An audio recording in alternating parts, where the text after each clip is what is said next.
Hi, I'm Robert Hurt. Thank you for tuning in to our monthly video report for the month of February. This month, the House of Representatives continued its focus on adopting policies to promote American job creation. A central piece of this effort was the passage of the Capital Markets Improvement Act, which would make it easier for our small businesses across the country to access capital so these businesses can in turn create more jobs and grow our economy. I was especially pleased that this legislative package included two bills I introduced, the Small Company Disclosure Simplification Act and the Streamlining Excessive and Costly Regulations Review Act. The first measure would streamline the reporting requirements for small and emerging growth companies to the Securities and Exchange Commission. And the second measure would require the Securities and Exchange Commission to conduct a regular retrospective review of its regulations on an ongoing basis to ensure that they continue to serve the necessary regulatory purposes originally intended.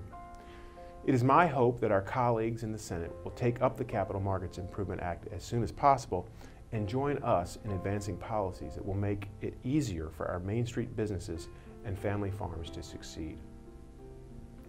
Also, this month, the House continued its work to address the national security threats facing our nation here and abroad. I was pleased to see that President Obama finally signed into law legislation that the House passed in January to strengthen sanctions against North Korea. Unfortunately, much of the President's foreign policy has emboldened the North Korean regime along with many of the world's other bad actors, and it is my hope that these new sanctions will be a positive step forward in making North Korea accountable for its aggression and deterring future acts of aggression. On a lighter note, I am pleased to report that this month we were able to recognize the winners of the 5th District High School App Challenge, which is a contest sponsored by the House of Representatives every year that is designed to engage student creativity and encourage their participation in STEM education fields. This year, the winning entry came from an outstanding team at Franklin County High School with an app called the VR Atom History Explorer that places users in a virtual reality where they can learn the history of atoms. We were also impressed with the entries by the Fluvanna County High School team and the Albemarle High School team, both who earned honorable mentions.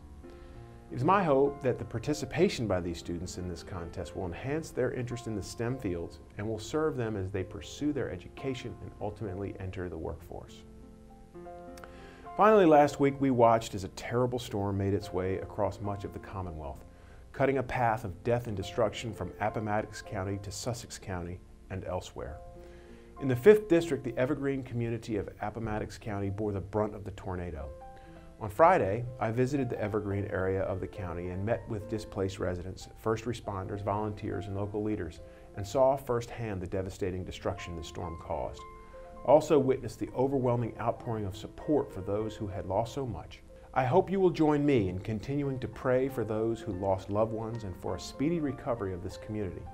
I am grateful for all of those who have offered their support for the people of Evergreen, and I encourage those who are able to offer assistance to the effort of rebuilding. As always, our office remains committed to assisting residents in any way we can.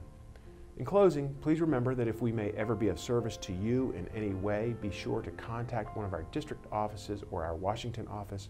We can always be reached at our website at hurt.house.gov, where you can also sign up for regular legislative updates. And don't forget to join the conversation on Facebook, Twitter, and Instagram. Once again, thank you for tuning in to our February monthly video report.